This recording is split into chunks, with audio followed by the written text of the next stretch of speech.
todas las personas que nos están acompañando, por favor les pido que cierren su micrófono. Si tienen alguna duda, alguna pregunta, lo vamos a hacer ahí por medio del chat. Nosotros se lo hacemos llegar aquí a Denise. Y bueno, después de la charla que nos va a dar Denise, vamos a tener un caso clínico para discutir entre todos. Bueno, Denise, gracias por estar con nosotros. Luis, te dejo para que la presentes. Sí, yo tengo el enorme, realmente, placer, o sea, más creo que no puedo sonreír de presentar no solamente a una persona excelente profesional, sino una excelente persona, que es más importante, ¿sí? Denise es una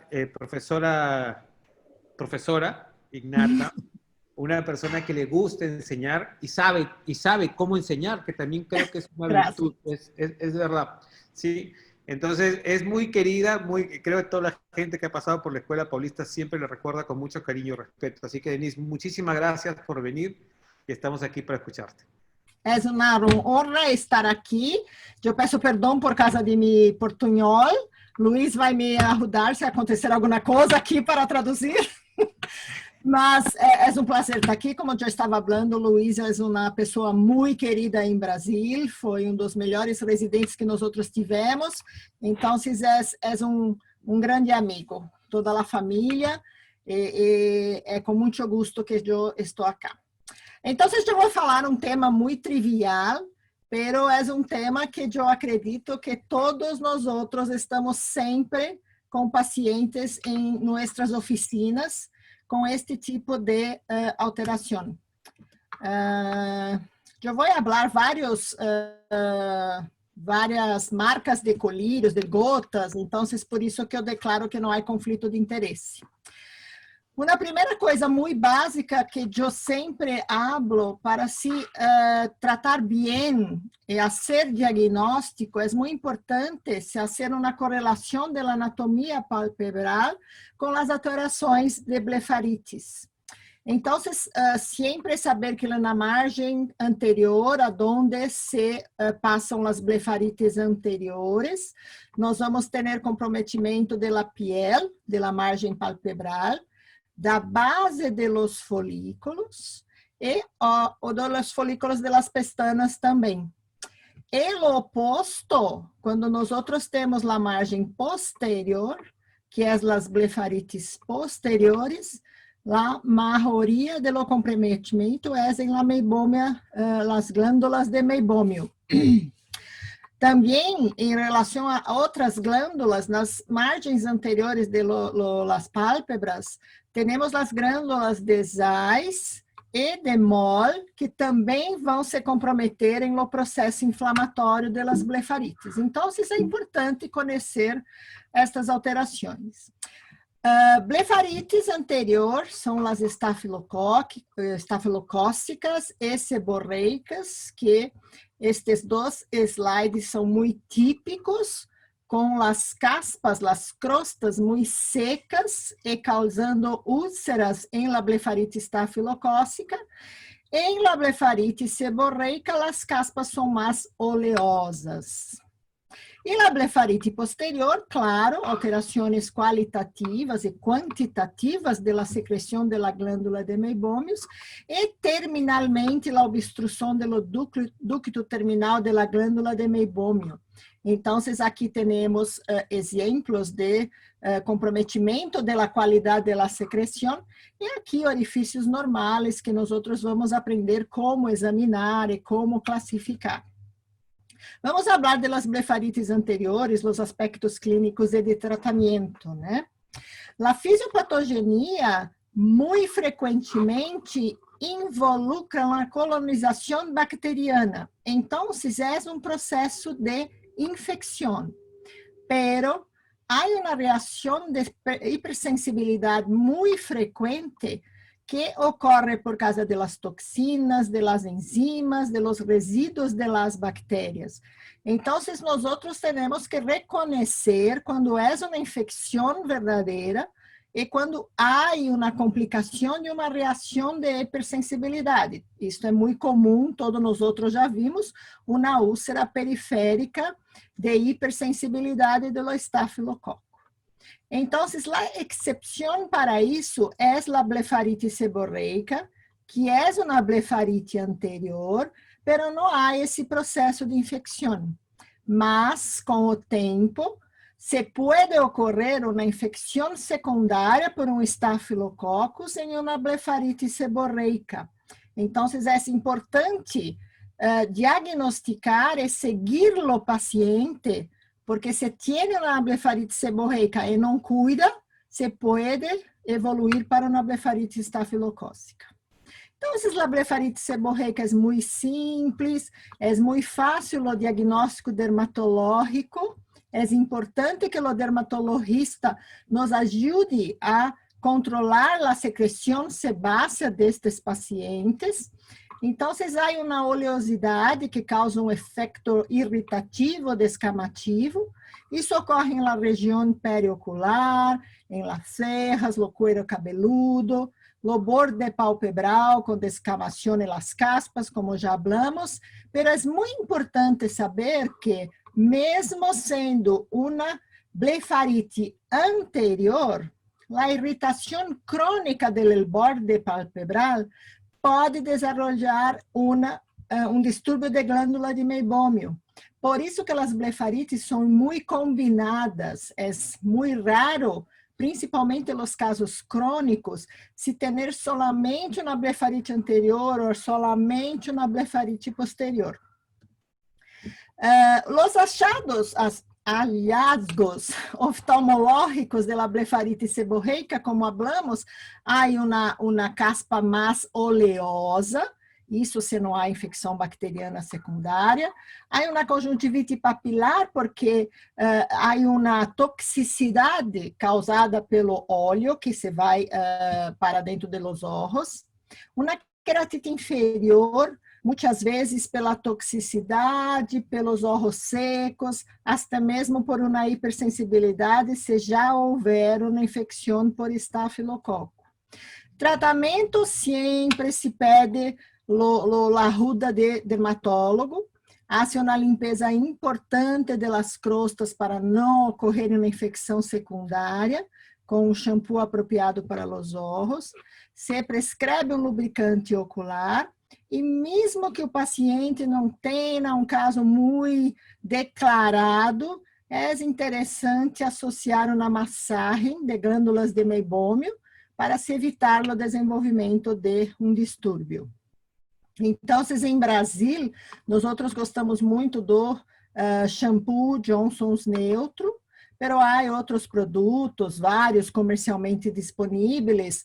Às vezes, para os pacientes brasileiros, é um pouco dispendioso o uso destes, e também sempre se pode manipular. Nós vamos ver no tratamento de Demodex, nós precisamos fazer shampoos mais especiais, né?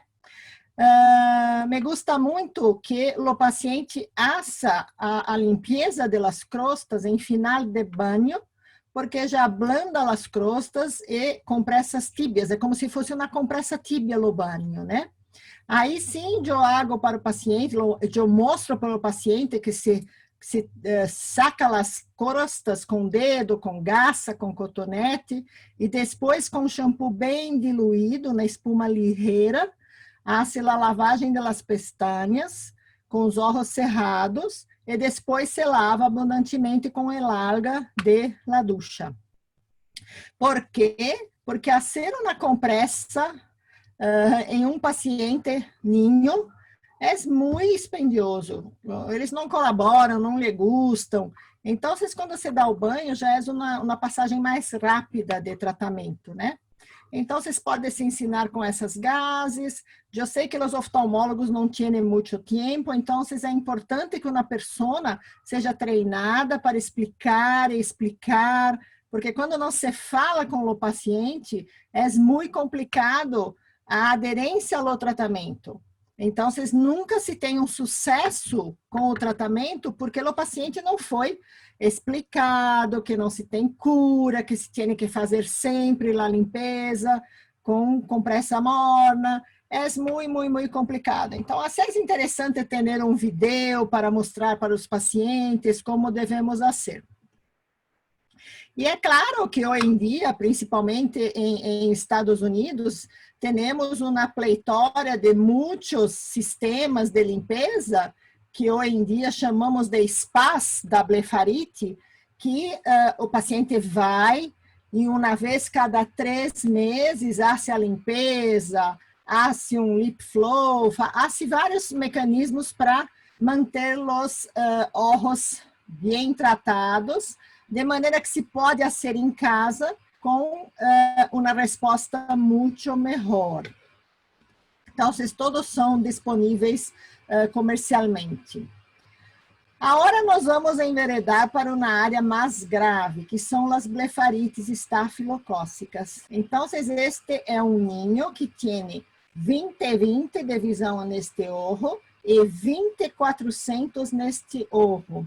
É claro que tienes um quadro de rosácea muito declarado e nunca se foi tratado, nem por um dermatólogo e pelos oftalmólogos que foi procurado, não se hacía um diagnóstico, porque tinha uma apresentação não muito declarada de blefarite.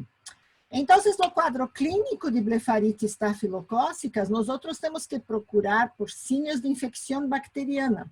Então, as crostas são mais endurecidas, há uma forma de úlcera no bordo da pálpebra, e esta úlcera descama a caspa de maneira que se prega em los párpados.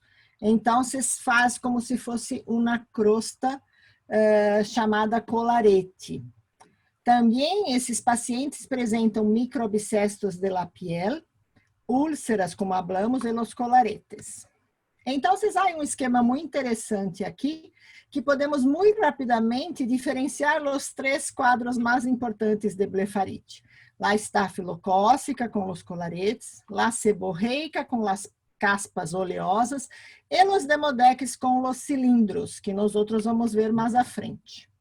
Então, no borde palpebral, o que temos que olhar? La tilose, triquíasis, é muito frequente vermos esse tipo de indentação em la borda palpebral que causa as triquíasis, las tiloses, espessamento de la pálpebra, la perda de madarose de cílios, as polioses, que eu não tenho nunca visto em pacientes com blefarites, pero é descrito, né, o câmbio de la coloração, e os casos de foliculite, que temos infecção na base de los cílios.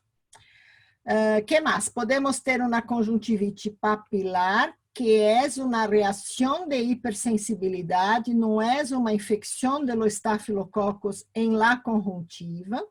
As queratites ponteadas são muito frequentes e também não são por causa de um ojo seco. Até podem ser prejudicadas pelo ojo seco, mas são muito mais reações de hipersensibilidade.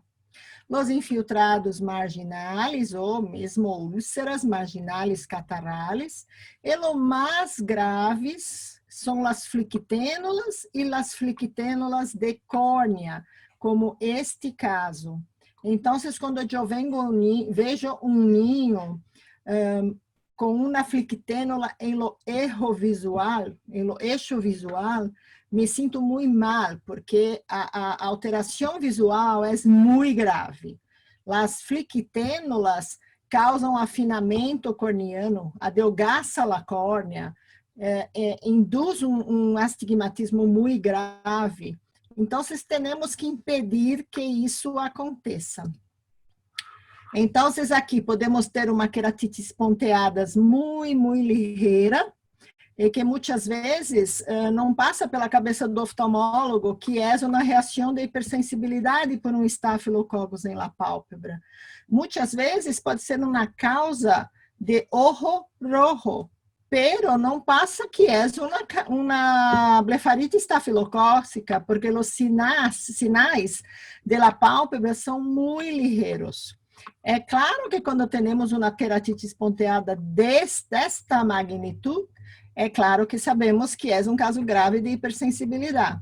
Então, não adianta nestes casos, solamente tratar com antibióticos, com limpeza, é importante usar corticoides, tacrolimus, que nós vamos ver mais para frente.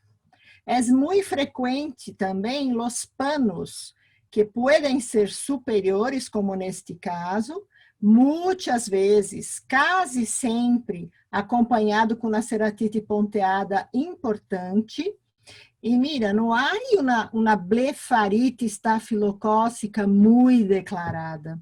Então, há um paradoxo, porque muitas vezes tienes uma reação de hipersensibilidade muito severa em lo ojo, e los parpadeos, né, não tiene muita infecção por estafilococcus. Então, é muito importante conhecer a doença do ojo e não solamente de los párpados. Outra coisa muito importante, os casos clínicos podem ser assimétricos. Por quê? Porque temos o fluxo da via lacrimal pode ser mais rápido em um ojo e mais lento em outro ojo. Então, as toxinas da bactéria se quedam por mais tempo em um ojo. Então, há uma simetria de manifestações de hipersensibilidade. A ponto que muitas vezes tu tienes solamente um ojo com blefarite estafilocócica, com alterações corneanas de blefarite estafilocócica. E nestes casos, os colegas oftalmólogos pensam que pode ser um herpes, porque tienes opacidade corneana, tienes uma neovascularização, muitas vezes os párpados não estão muito comprometidos, então vocês imaginam que é uma queratites herpética. Então, muito cuidado e atenção para estes casos. Bueno, las úlceras catarrales são muito frequentes, podem ser uma só, podem ser várias, inclusive coalescentes. Las flicténulas limbares, sim, são um processo grave, porque se podem cambiar para uma flictênula corneana, mas não causa maiores problemas, como comprometimento de células límbicas, de células de stem cells. Não é uma coisa que preocupa muito. Pero algumas pessoas fazem muitas flicténulas. E as flicténulas podem afinar a córnea. Então, é um processo que é temerário para o ojo. E a flictênula é muito típica, né? Tem um vaso nutridor e se coram em solamente o topo da flictênula ou em toda a área da flictênula. Muito raro, nós temos a flictênula limbar ou miliar. É uma flictênula muito agressiva. Então, esta é uma ninha descrita pela doutora Laura Vermuzzo, que começou com estas manifestações em la periferia da córnea, que se foi diagnosticada como uma alergia, pero não tinha nenhum sinal de picação, e evoluiu para uma franca apresentação de uma flictênula severa, com comprometimento dos dois olhos, com uma queratites intersticial. É claro que um caso como esse, mira, não tem quase nada de blefarite estafilocócica. É claro que um caso como esse, nós vamos pedir ao dermatólogo que examine para ver se tem rosácea, mas o problema da rosácea é que muitas vezes não se manifesta. Tu puedes ter doença de ojo por rosácea, pero sem nenhuma manifestação dermatológica. E também tu puedes ter uma rosácea muito florida, muito declarada, sem nenhuma manifestação de ojos. Então, é muito frequente, às vezes, nós temos queratites intersticiais que não se hace diagnóstico e depois de 10, 20 anos, esse paciente manifesta uma rosácea. Então, é o mundo da oftalmologia, né? Que nós não conseguimos, não sei porque tem uma queratites intersticial. E, na verdade, é uma rosácea que não aflorou. Então, essa paciente foi tratada, se quedou razoavelmente bem. Então, este é o tipo de flictênula que preocupa muito, porque as flictênulas lhe gustam estar em erro visual. Como, por exemplo, este caso, mesmo que se trate, a acuidade visual já é muito comprometida, né? Este é um caso muito, muito grave de uma paciente com múltiplas flictênulas corneanas.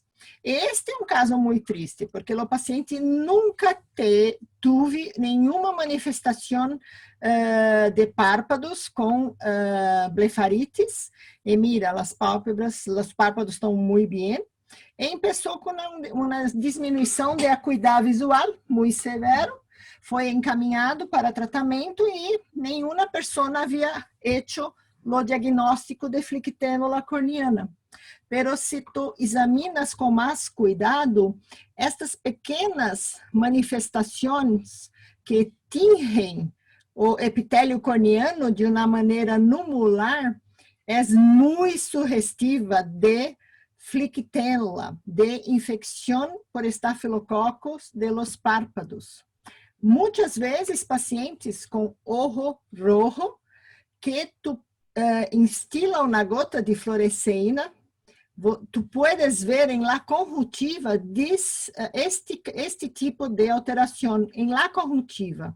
São lesões diminutas, muito pequenas, arredondadas, que se ficam em la conjuntiva causando um olho rojo. Isso somente tratando a blefarite ou usando tacrolimus com longo tempo, tu puedes controlar a flictênula e também o ojo rojo.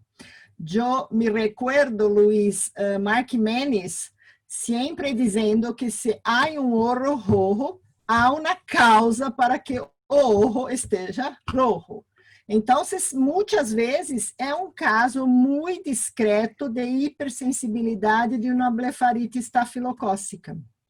Então, mesmo tratando, o paciente estando muito bem, visão de 20/200, muito malo, o uso de lentes de contato será um problema, há um afinamento significativo, então, é um caso muito triste de perda de visão. E sempre, me gusta lembrar que os pacientes podem ter afinamento corneano significativo. Então, mira, é uma flictênula com a perda de mais de 60% do espessor da córnea, e aqui uma outra flictênula cicatrizada, em que há uma descemetocele, por causa da perda significativa do espessor corneano. Então, não é uma doença muito simples. Bueno, como tratamos a blefarite estafilocócica? Limpeza do borde palpebral, e o problema acá são os niños. Temos que treinar a madre, o padre, tem que entrar em lo banho com o niño, e fazer a limpeza, porque é muito importante. E também o uso de antibiótico em lo borde palpebral. Então, hoje em dia, usamos muito mais a eritromicina, 0,5%, pode ser em pomada, pode ser em gel, é manipulado, pelo menos em Brasil não temos a formulação comercialmente disponível, ou pode ser a colírio de azitromicina, gel ou colírio, pero tu tienes que usar um cotonete para poder passar entre os cílios. Eu não sei como se habla cílios em espanhol, pero tu tienes que passar o cotonete para esterilizar o bordo palpebral. Este tratamento tópico do borde palpebral é como de 2 a 8 semanas. Todos os tratamentos para eliminar a bactéria Staphylococcus são prolongados, porque é uma bactéria comensal que está sempre em la piel. Então, temos que usar por um tempo mais grande. O uso de corticoide tópico em la blefarite estafilocócica se tiene dois racionais. É quando o borde de la pálpebra está muito inflamado. Então, geralmente usamos um corticoide mais suave, Pode ser pomada, colírio. Se queres colírio, temos que limpar com o cotonete. E quando temos uma reação de hipersensibilidade. Nestes casos, temos que usar um corticoide forte, colírio em alta frequência, pero por corto tempo. Se tu pones o corticoide, o paciente se queda muito bem, saca o corticoide e o paciente empieza novamente com uma reação de hipersensibilidade, o tacrolimus tem uma resposta espetacular para o tratamento da hipersensibilidade por estafilococcus. Bom, então, se alguém pode falar, vamos sempre usar tacrolimus. Tacrolimus é uma droga muito cara em Brasil. Então, vocês podem começar a tratar com corticoide. Se houver efeitos rebotes, sempre que saca, volta lá a reação de hipersensibilidade, lá a inflamação, então vocês introduzem o tacrolimus. Então, tacrolimus são para os casos mais severos e os casos dependentes de corticoide. Uma flictênula como esta, algumas vezes pode não responder com corticoide tão bem como responde o tacrolimus. Ou mesmo as queratites ponteadas graves, muito intensas, muitas vezes você precisa trabalhar com os dois, o corticoide e o tacrolimus. Então, em Brasil, nós outros não temos tacrolimus em la fórmula oftalmológica, então nós temos que manipular, podemos usar colírio, gel, pomada. Normalmente, iniciamos com a concentração de 0,03%, ou a mais forte é 0,1%, e deixamos o tacrolimus por vários meses, em los casos mais resistentes de resposta. A olopatadina é uma coisa muito interessante. Os dermatólogos e os pediatras fizeram estudos que, quando na criança não aceita muito bem o uso do tacrolimus em la piel, se passassem o tacrolimus e depois uma pomada de olopatadina, o niño se, como eu posso falar, aceitaria melhor o uso do tacrolimus.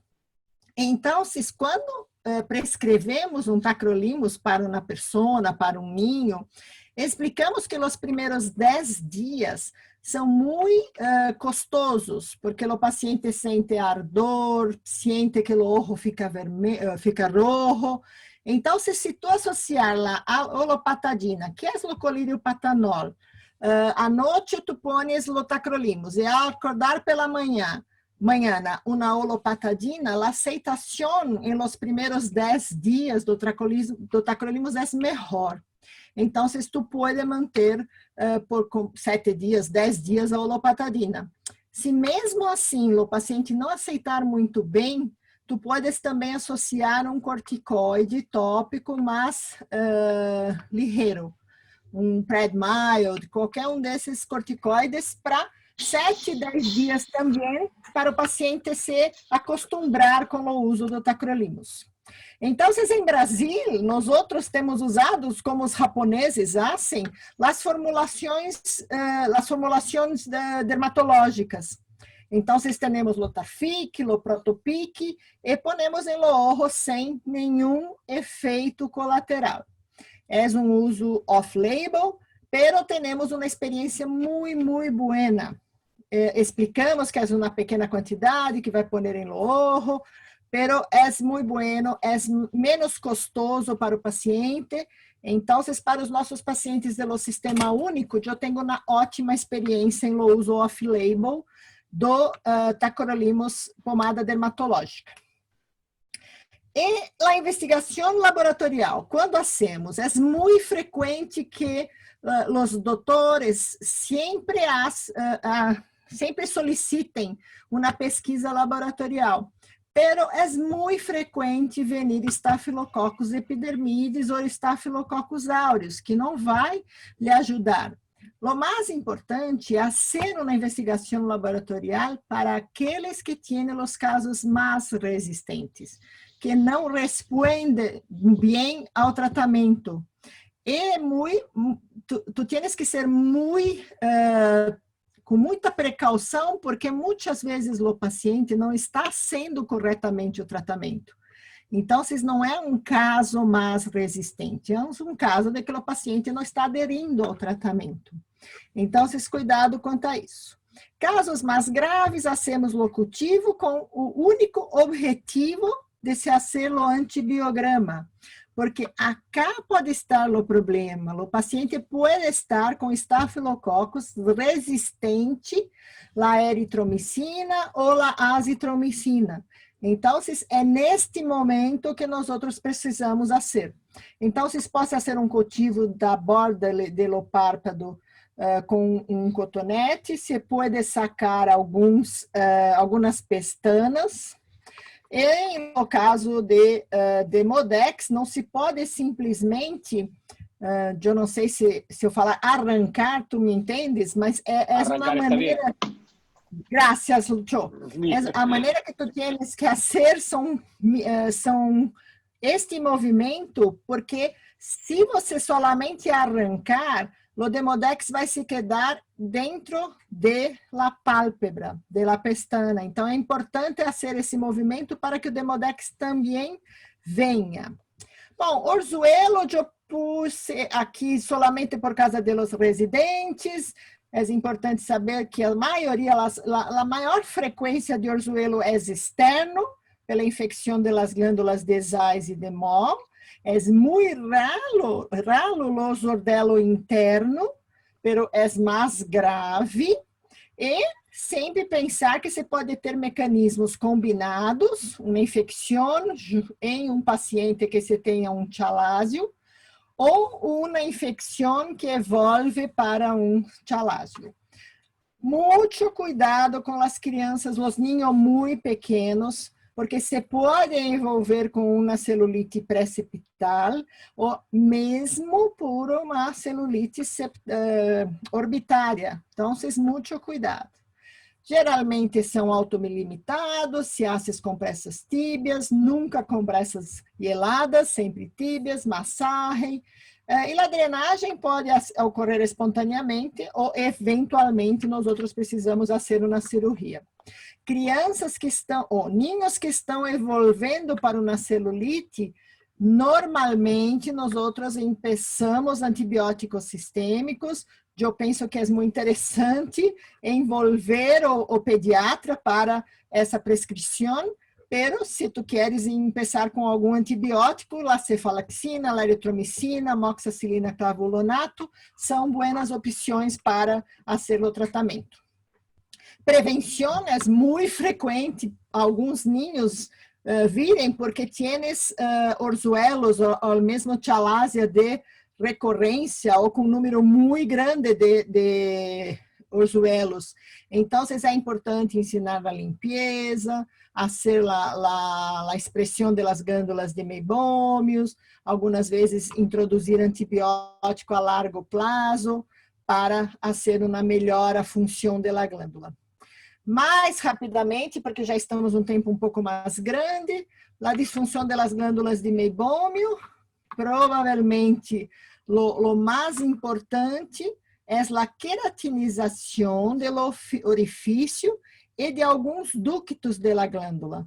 Então, por que tienes uma queratinização? A glândula perde a capacidade do movimento de expelir a secreção da glândula. E isto acontece por causa da idade.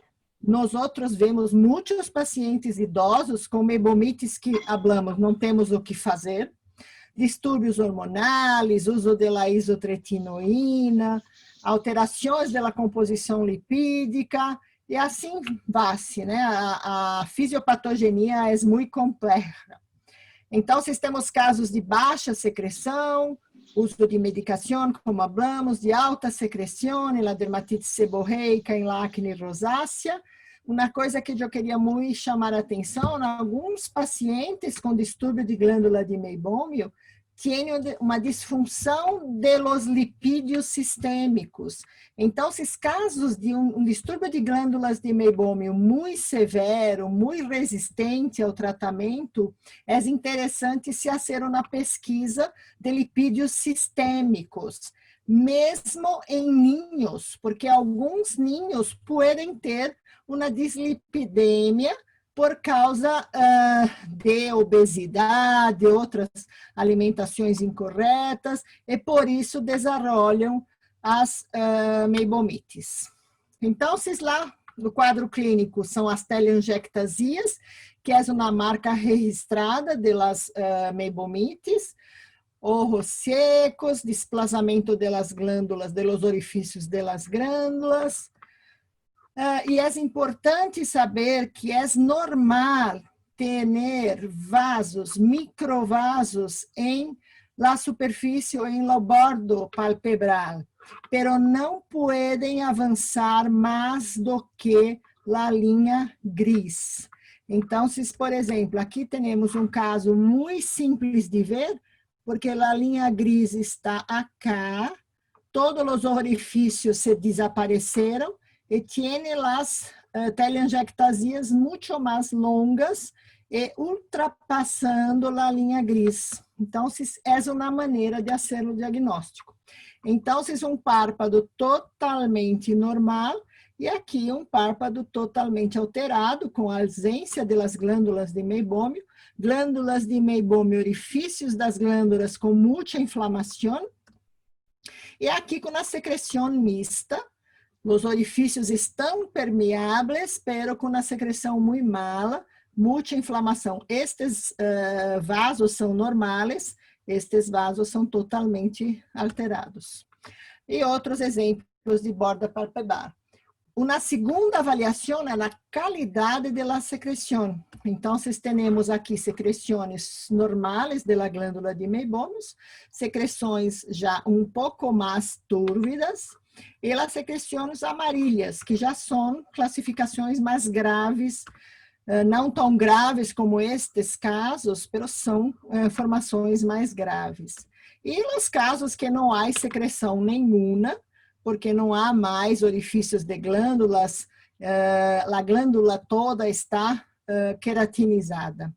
E é importante chamar a atenção para os, eu não sei como falar em espanhol, mas os caput orifícios, que nada mais são do que aquelas, que nem uma bolinha de óleo, de secreção, que tienes em la borda do palpebral. Então, quando tu vês isso em um paciente, não é um sinal de blefarite. Muitos pacientes podem ter estes caps e serem totalmente normais, porque é uma epitelização da borda da glândula de meibômio, do orifício da glândula.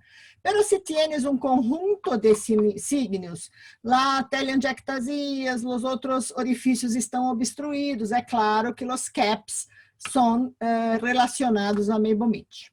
E a seborreia meibomiana, isto é muito interessante, porque eu já vi em centros de cirurgia refrativa pacientes sendo operados com este tipo de aparência. Isto não é normal. Tem uma hipersecreção de glândulas de meibômio. Pode ter um problema muito grave de cicatrização da córnea. Então, muito atencioso para isto. Bom, blefarites é um assunto muito popular, então as indústrias estão desenvolvendo vários expressores das glândulas de meibômio, mas se tu queres, tu podes usar um artifício deste, que é da cirurgia de Chalazion, que vai funcionar tão bem como esta, que é como que $200 para se comprar, né? E tienes também lá Tier Science, que se foi comprada agora por Johnson & Johnson, que tu puedes analisar lá a qualidade da secreção da glândula. Então, é muito fácil de usar, tu comprimes a borda palpebral e aí também uma iluminação e tu podes ver quanto de pressão tu haces para diminuir o tamanho do expositor e com isso tu consegue saber se está melhorando seu tratamento pela glândula de Meibomius. Pero la meibomiografia es lo grande adicional en lo armamento de diagnóstico para distúrbio de la glândula de Meibomius. Então, nós outros temos o LipView, que também foi comprado pela Johnson & Johnson, o Keratograph óculos, e também a lâmpada de hendedura da Topicon, que tem um modelo exatamente para ser a meibomiografia. Como tratamos? Bom, não há uma infecção corneana, meibomiana primária, apesar que na fisiopatogenia há alguma coisa de infecção, pero primariamente não há. Então, o foco é favorecer a excreção das glândulas de Meibomio. Massagem, compressas tíbias e também antibióticos sistêmicos, não por causa de uma infecção, pero para melhorar a qualidade da secreção e uma facilidade de la secreção. Então, é importante explicar para os pacientes como estão dispostas a anatomia das glândulas de Meibomio, compressas tíbias 15 minutos, olho para cima, faça a massagem, tem que mostrar. Estados Unidos tem muitas dessas máscaras que tu podes fazer as compressas mornas antes de fazer as massagens. Há alguns mais sofisticados que tu podes poner a temperatura que tu queres, o tempo que tu queres, e aí há um aquecimento e uma massagem nesses párpados. Por volta de, muitos deles por volta de $600, com preço muito alto, pero a duração é maior, mais grande, de 2 anos. LipFlow, que é o mais sofisticado e realmente é um sistema muito interessante para fazer massagem. E, recentemente, o iLux, da Alcon, que também tem um sistema de aquecimento, e o oftalmólogo imprime uma pressão em lo párpado e hace a extrusão da secreção da glândula de Meibomio. Então, é claro que nenhum paciente vai comprar, adquirir um LipFlow ou um iLux, mas os oftalmólogos podem ter e pedir para o paciente a cada 3 meses virem a ser o spa de la blefarite. É muito interessante, porque há alguns estudos mostrando que uma sessão tu puedes evitar que o paciente faça disso mais 3 meses. E solamente fazendo 1 ou 2 vezes por dia na limpeza. Então, é interessante se puder, né? Já ouvi falar, não sei se é verdade, que um spa de um dia todo cuidando das glândulas é por volta de $1.500. Não sabemos. E se temos um orifício de glândula de Meibomio totalmente cerrado? Não é o fim do mundo. Podemos fazer-lo probing. Quando a sondagem começou, eu falei, não é possível, porque está tudo queratinizado, não vai funcionar. Mas alguns estudos mostram que sim, tem alguma chance de melhorar as glândulas. Então, há várias agulhas para fazer o procedimento. O que muda, na verdade, o diâmetro é sempre o mesmo, do diâmetro da agulha, pero a longitude que tu precisas. Por isso que é muito importante fazer uma meibomiografia antes de realizar o probing. Então, pode ser de 1 milímetro, 2 milímetros, 4 milímetros. E aqui é um vídeo solamente mostrando como hacemos esses movimentos para realmente liberar a queratina do ponto da glândula de Meibomio. É um procedimento que sim tem um dolor, pero tu puedes passar uma pomada de anestésico para o paciente não se sentir tão incomodado. E há trabalhos mostrando a melhora da função, do comprimento das glândulas de Meibomio. E claro, a luz pulsada, em Brasil temos 2 aparelhos aprovados pelas agências de regulação brasileiras, há um terceiro que aparentemente será aprovado, É um tratamento muito rápido, 3 a 5 minutos, que tu haces em intervalo de 2 a 4 semanas. E o problema é que a luz pulsada tem uma função de diminuir os vasos, as telangiectasias, porque esses vasos trazem fatores inflamatórios. Pero quando tu haces lá no tratamento, tu tienes que proteger os olhos. Então, se tu não consegues alcançar las telangiectasias de la borda de los párpados.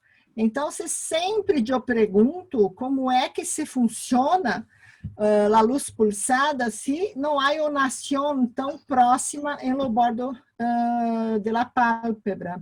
Então, sempre me explicam que a inflamação diminui, mesmo se tu aproximas não tão cerca do bordo de la pálpebra.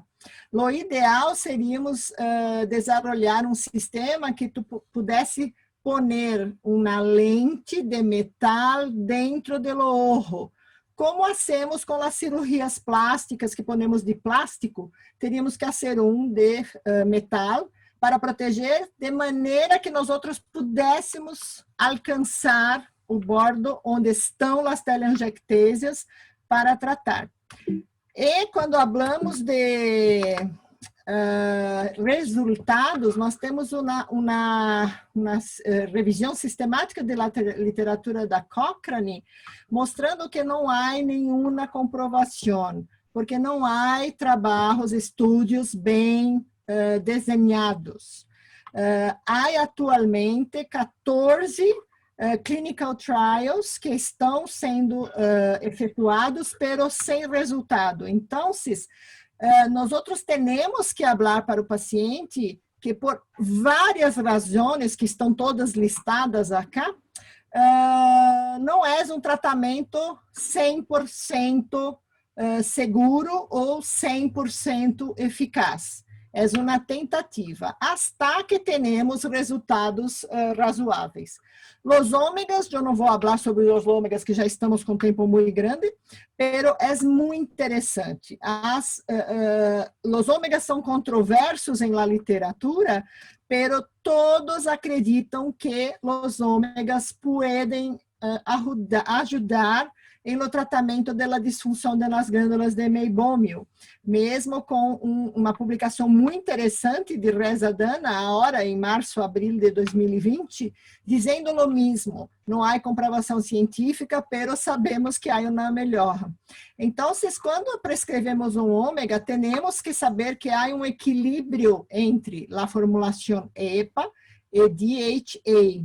Então, o mais frequentemente utilizado é de 36 para 24. Depois, vocês terão essa charla para pegar os valores, né? Em Brasil, nos gusta muito o aceite de CRIO, que usamos 500 miligramas e somente uma vez por dia, porque a absorção é muito alta. Então, mira, não temos uma quantidade muito grande de EPA, e também não é muito grande de DPA, pero porque a absorção é muito grande, podemos ter uma resposta mais certeira com uma quantidade menor. Também para ninhos, sempre me perguntam se ninhos podem usar ômega. Sim, ninhos podem usar ômega. Há uma prevalência de atrofia de glândula de meibômio muito importante na população de ninhos, na população pediátrica. Então, as várias formulações, solamente conforme a idade, diminuímos a concentração de los diferentes ômegas. Para as pessoas mais naturais, podemos fazer, obviamente, a alimentação com base de ômega. Os antibióticos sistêmicos, sempre a doxaciclina é a mais preferida, porque é a que temos mais experiência, pero não podemos usar em ninhos menores do que 8 anos. Então, temos agora a azitromicina, que se pode usar em ninhos de todas as idades. e com vários esquemas de tratamento. Então, para adultos, temos uma escola em São Paulo, prefere 1 grama por semana, 3 semanas.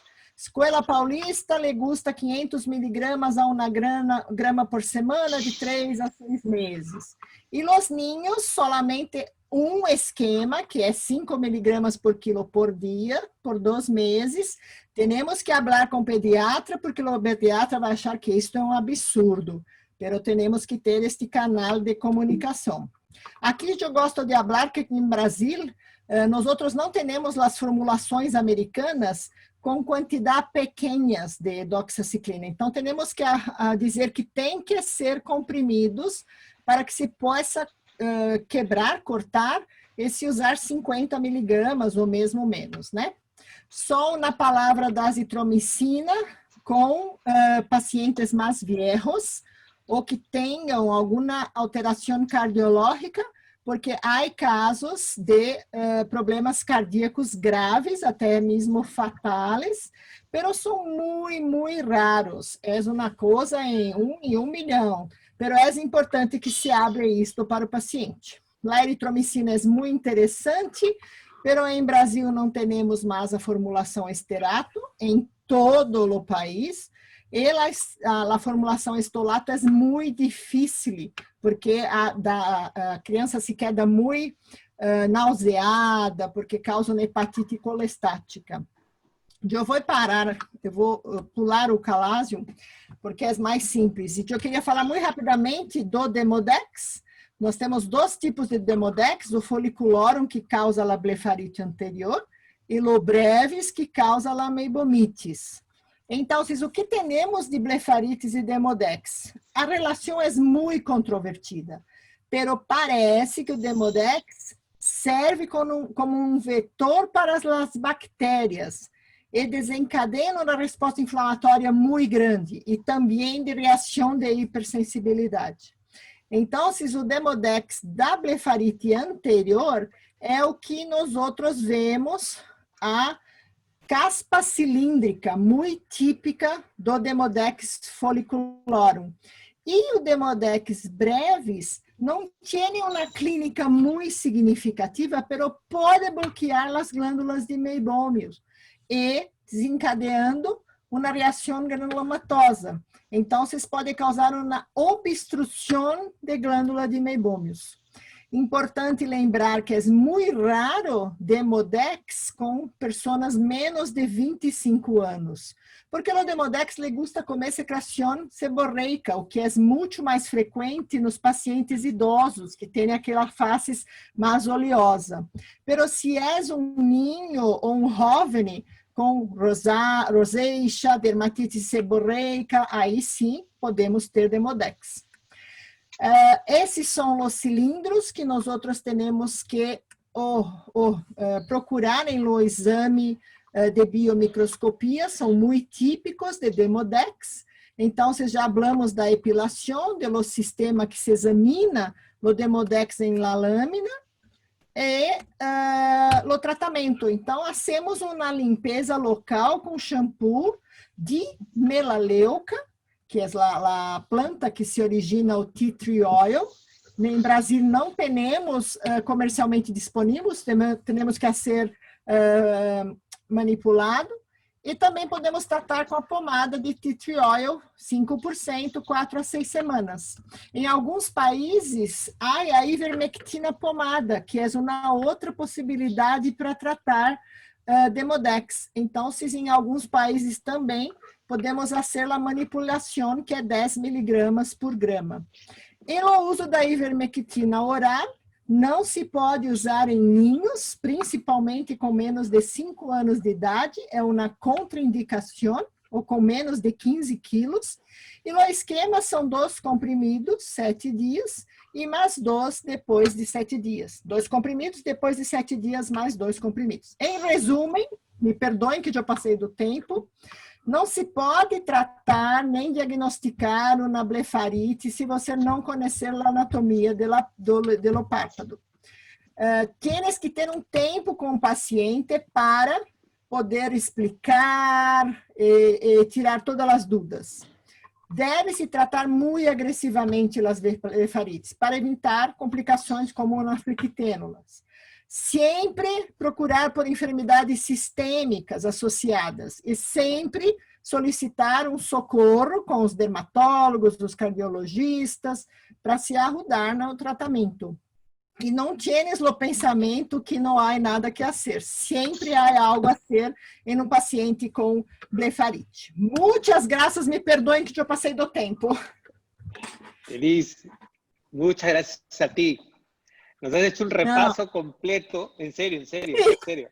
Yo les dije al principio por qué es tan buena profesora, ¿no? Bueno, ahí está. Como le gusta enseñar.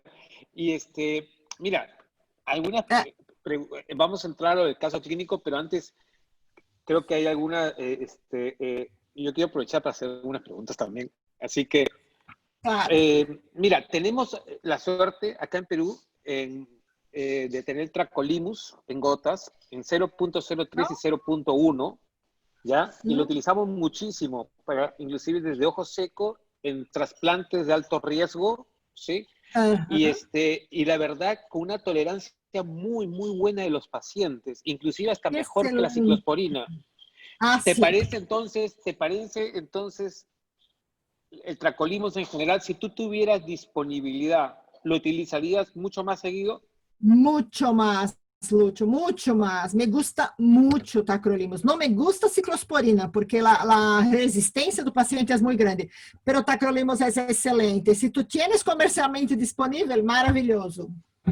Sí, sí, hay forma magistral y puedes pedir la concentración que quieres. Ahí está. Então, me gusta...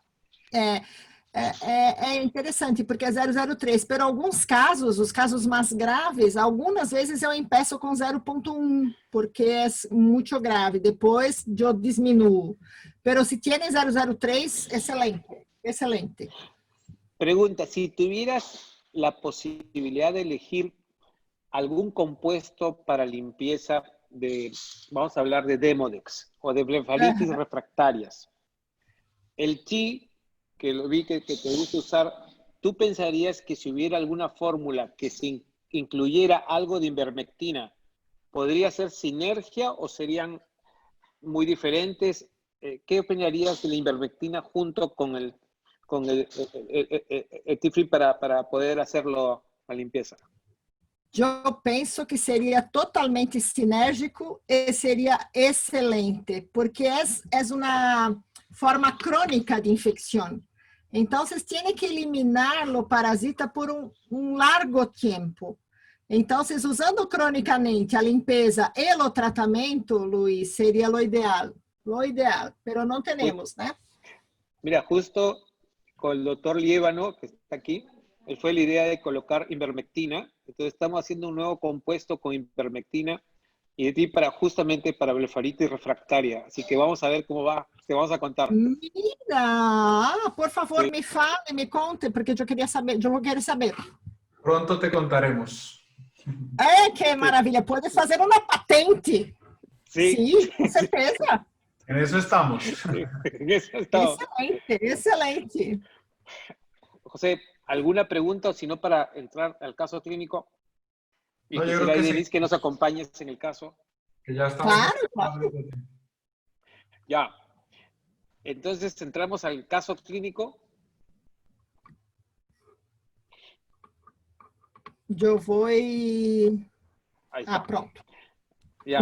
Denise, Isabel es pelo de córnea que ya está acabando. Ella es de Colombia, ¿sí? Entonces va a ponernos un caso, sí, entonces vamos a poner un caso y a ver si nos acompañas y vamos, comenzando. Excelente. Bueno, buenas noches a todos. Vamos a hablar sobre un caso. Este caso no está relacionado con el tema de hoy. Es un caso pues, que nos pareció interesante mostrarles, sobre todo por el desarrollo que tuvo y por la importancia que tiene la parte de la topografía y el análisis completo del paciente. Entonces, vamos a empezar exponiéndoles. Esta es una paciente femenina de 35 años. Ella asistió a la clínica porque deseaba cirugía refractiva. Tenemos entonces aquí la refracción de los dos ojitos.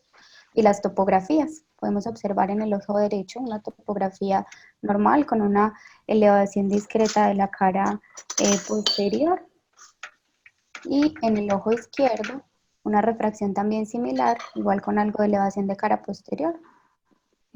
Y fue planeado entonces para la SIC con microquerátomo en ambos ojos, en el ojo derecho sin ninguna complicación y en el ojo izquierdo con flap libre.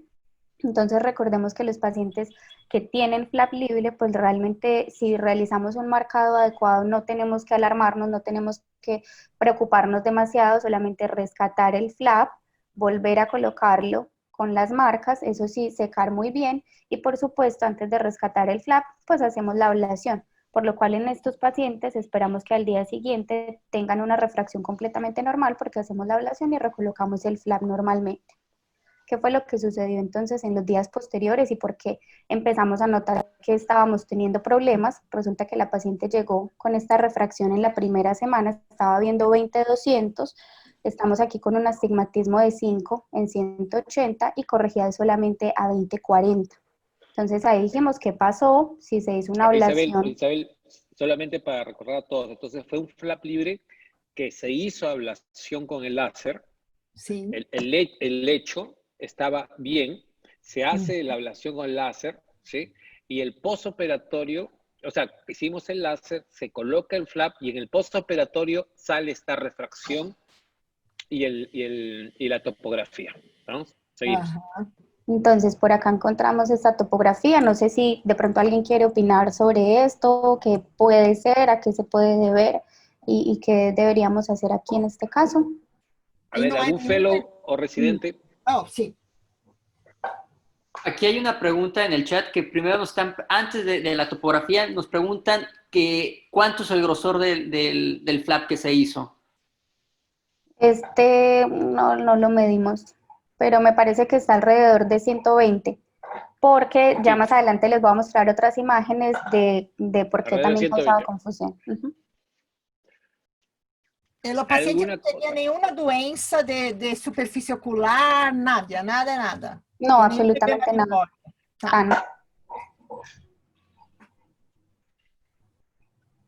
Nada. A ver, algún otro fellow o residente que me diga qué es lo que está viendo en la topografía.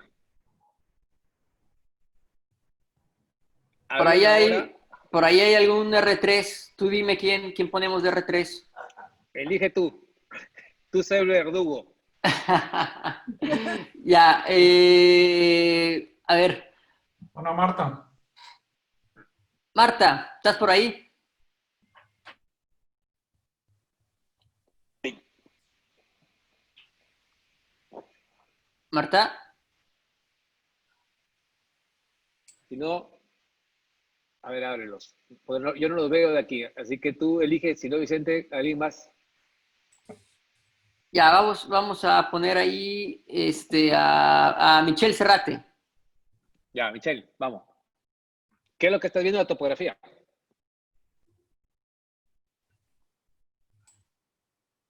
Se durmieron. Están dormidos, pues. Neil. ¿Neil ya regresó? En Chile. Sigue en Chile. Pero aquí está conectado. Pablo. Van 3 muertos. Pablo, mira, es que estoy yendo de así como están saliendo de arriba hacia abajo. Pablo. Yo estoy aquí presente. Buenas noches. Que viene. ¿Cómo estás, Pablito? Bien, muchas gracias. Bienvenido, Pablo. Me da la impresión, por lo que contó Isa, cuando escribí el caso clínico, que puede ser que el flap esté en una posición incorrecta, ¿no? ¿Por qué? ¿Por qué eres tan adivino? ¿Perdón?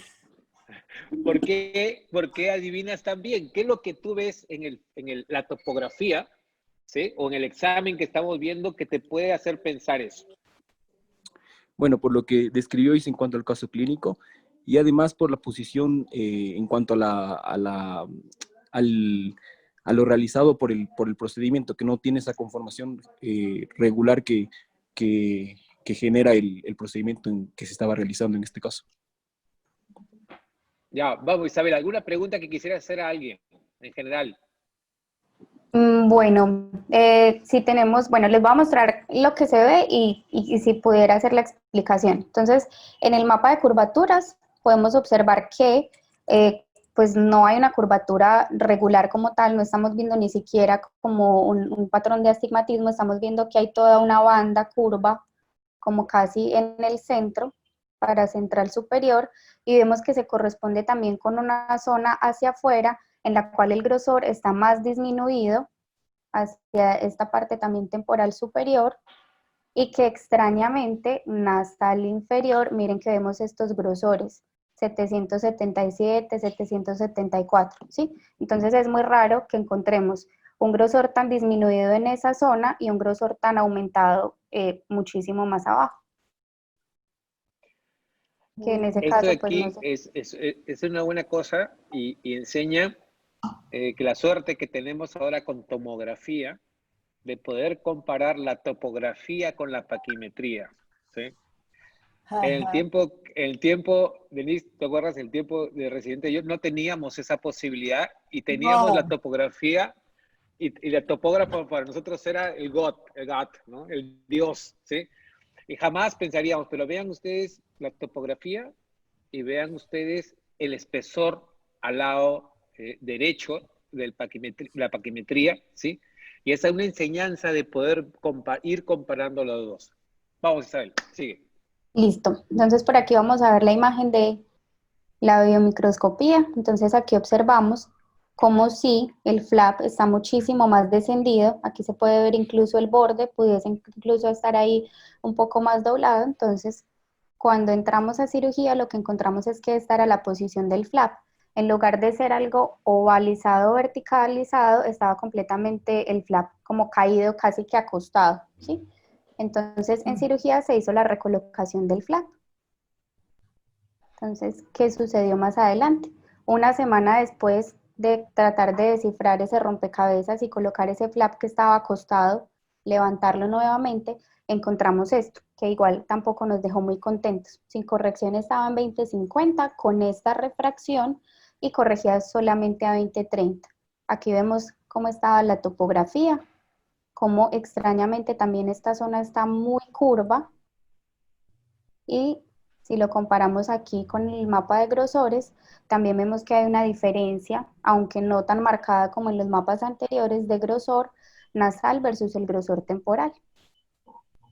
Entonces, lo primero que pensamos es, ¿será que ahorita no está caído, sino que es que el flap se nos movió y está nasalizado? Posiblemente. Tenemos ahorita la herramienta del MS39 que nos ha ayudado mucho también.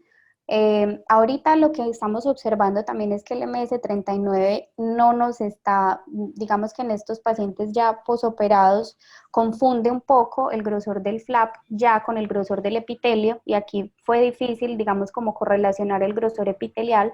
Siempre el grosor epitelial nos lo daba realmente con los valores del grosor del flap. Entonces ahí digamos que no fue tan útil, pero la imagen de la tomografía sí fue muy útil y nos ayudó también a mirar exactamente si es que el flap estaba sobremontado, si estaba elevado o casi que abultado en la parte nasal o no, y vemos que no, el flap está casi que bien puesto en sus bordes, pero sí es muy raro que esto sea muchísimo más grueso en la parte nasal y que en la parte temporal veamos la parte estromal delgadita y la parte del flap también mucho más delgadita, ¿sí?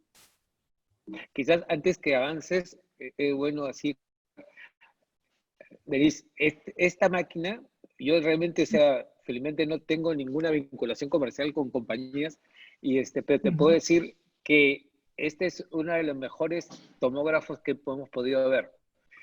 Este es un OCT segmento anterior de una marca CSO italiana, pero que te mide un mapa epitelial, ¿sí? Te separa el epitelio del estroma y puedes ver separado qué es lo que está sucediendo en el lado estromal. El OCT segmento anterior y la magnificación de la córnea es realmente magnífica, ¿sí? Y yo los comparo con los Scheimpflug y no tiene comparación en calidad de imagen ni nada. Mira, es realmente para córnea algo bastante interesante. Es bueno Ya, saber, yo vi, las imágenes son muy sí, belas, muy, muy sí, buenas. muy lindo, de verdad. Mira, impresionante. Y estamos decidiendo ahora tratamientos basados en epitelio solamente por OCT. Después te voy a pasar algunos casos en internos de verdad muy, muy bonitos. Vamos, dale. Dale. Entonces vamos a mirar cómo se resolvió. Este es el video de la cirugía. Entonces entramos a mirar qué podíamos hacer y nos encontramos con esto. Miren este borde tan delgadito que levantamos aquí, que es la parte temporal. Y luego, al mirar el borde nasal, se veía muchísimo más grueso. Y ahí dijimos, bueno, parece ser que esto que pusimos como si fuera temporal realmente corresponde al nasal, y el que estaba puesto en nasal, que es evidentemente más grueso, correspondía con el temporal. ¿Sí? Recordemos que la segunda vez que se recolocó el flap estaba casi que acostado, entonces ya era mucho más difícil saber, digamos que la ubicación vertical o horizontal por la forma un poquito más oval del flap puede ser un poquito más, digamos, como más predecible o de pronto se puede llegar un poquito más a esto, pero era más fácil confundirlo. Y miren que aquí podemos ver de pronto como este Haze asociado con el pterigium que tenía la paciente, se corresponde muchísimo más, ya casaba como la pieza del rompecabezas, y terminamos de recolocarlo. Obviamente aquí lo más importante es el secado, esperar mucho. Vamos a adelantar un poquito para que vean cómo quedó, mientras esperábamos a que secaba. Y veamos cómo estaba en la primera semana posoperatoria. Ahorita está en 20-25, llevamos una semana y media más o menos, está en 20-25 con un astigmatismo de 0,50 que ahora sí corrige a 20-20, y miren la diferencia tan grande de la topografía y cómo se ve muchísimo más uniforme ya el mapa de grosores, y de la misma forma se ve más uniforme la tomografía del OCT. Cómo sí corresponde exactamente este flap tan delgadito, esta zona tan delgadita del flap nasal, cómo se corresponde exactamente con una zona en la que el estroma es más grueso, y en la parte temporal todo lo contrario. Yo creo que aquí tú has dicho una clave muy importante como armar el rompecabezas, y yo creo que algo que nos puede llegar digo, para aprender a todos, que no solamente es marcar por marcar, sino saber qué marcas hacer y hacer marcas asimétricas, ¿no? Digo, lo más importante, pues si nos llega a llegar un flap libre, poderlo acomodar como debe de ser. Así es. Denise, ¿alguna enseñanza? ¿Qué es lo que quisiera? ¿Qué es lo que tú? Porque todo el mundo estamos con el fento, y muchas veces nos toca regresar al micoquerátomo y puede pasar alguna cosa, alguna dica, alguna cosa que tú quisieras, por favor, compartir. Luiz, eu não tenho a menor ideia. Eu ia só felicitar pelo que tu disseste. Pero não sei, eu não tenho experiência com isso, Lúcio. Não saberia te dizer nada para te contribuir con más alguna cosa. Bueno, mira, a mí me pareció esto, y eso es lo interesante de poder compartir. Siempre la culpa la tiene el residente o el fellow, ¿no? Siempre es así. ¿Sí? Eso es lo importante aquí, ¿no? Pero acá lo interesante es de que, la verdad, esto me pasó a mí, ¿sí? Es verdad. Sí. Ya sabemos quién hizo malas marcas, entonces. Sí. ¿Y qué es lo que sucedió? No marqué. Y no marqué porque yo siempre estoy confiado en el fento, y ese momento el fento paró y hicimos con el microquerátomo. O sea, no era planeado para microquerátomo. Y hace el flap libre, ¿sí? Y no estaba marcado, pero lo vi como que podía estar en la posición correcta y fuimos. Y esto de aquí es con un follow-up de un paciente que está chingando, o sea, que te está molestando por un mes y tú no sabes qué está pasando, ¿ya? Y realmente lo que nos ayudó al diagnóstico fue la paquimetría comparando con la topografía, ¿sí? Y el OCT de poder saber en qué lugar, ¿no? Y la suerte de la cicatriz del pterigio en el flap para poder guiarnos en la tercera intervención en realidad. Uhum. E, Luiz, Eso me pareció interesante. e tu pensas porque o flap estava em la posição oposta, acabou se caindo? Tu entendes que eu estou perguntando? Porque, Sí, porque não estava em la posição correta e a adesão não foi perfeita. Una luxación. sí. Y esa luxación. Y una cosa que nos engaña a todos es siempre que colocamos el lente de contacto y lo dejamos 3 a 4 días y el epitelio crece sobre el flap y crece sobre el estroma nudo, sobre el estroma solo. Entonces tú después lo puedes ver en la lámpara y no cora, o sea, no colorea porque está cubierto de epitelio y en realidad el flap está desplazado. ¿Sí? Sí, sí. Y no lo vas a poder saber porque el epitelio está cubriendo todo el estroma sin ese lugar. Entonces, ese también es una cosa de enseñanza que nos hizo llegar a ver este caso. Muy interesante, muy interesante. Sí. Isabel, ¿alguna cosa más? No, aquí ya terminamos. Muy, muy, muy interesante. Excelente. Na próxima vez que falar em Escola Paulista, vai mostrar este caso. Sí, quiero ver a Wallace y a Mauro, ¿no? Discutiendo. Sim, poderia ver. Wallace e Mauro falando o que era, eu queria. Sí. No, pero de ahí solo por molestar le pregunto a Mori, le pregunto a Edson, yo creo que están equivocados. Pelo Pablo Larco, logo percebeu que havia uma mudança. Sí. Y tú sabes que Pablo es hijo del Arco, de los que estudiaron en la Escuela Paulista. Ah, sim, claro, eu sei, eu estou, como eu vou falar. Ele não vai em nosso Grand Round, Pablo. Eu vou cobrar de Pablo, porque estou vendo que está acá. Sí. Bueno, entonces, yo creo, José, ¿algunas palabras finales, Chente? No, simplemente agradecerle a Denise y a Isabel por habernos enseñado tanto, Denise. Estuvo excelente la clase, muy completa. Y pues un honor de tenerte aquí con nosotros. Muchas gracias. Muchas gracias. O honor es totalmente mío. Gracias. De verdad. Muchas gracias. Obrigada. Gracias a todos. Y nos vemos la próxima semana otra vez en otro Gran Round. Cuídense. Chao, Luchito. Bye, bye. Bucaramanga. Buenas noches. Bye, bye. Gracias a todos. Gracias, Denise. Un abrazo. Gracias, Bye, bye. Chao. Chao, José. Chao. Chao, Luis.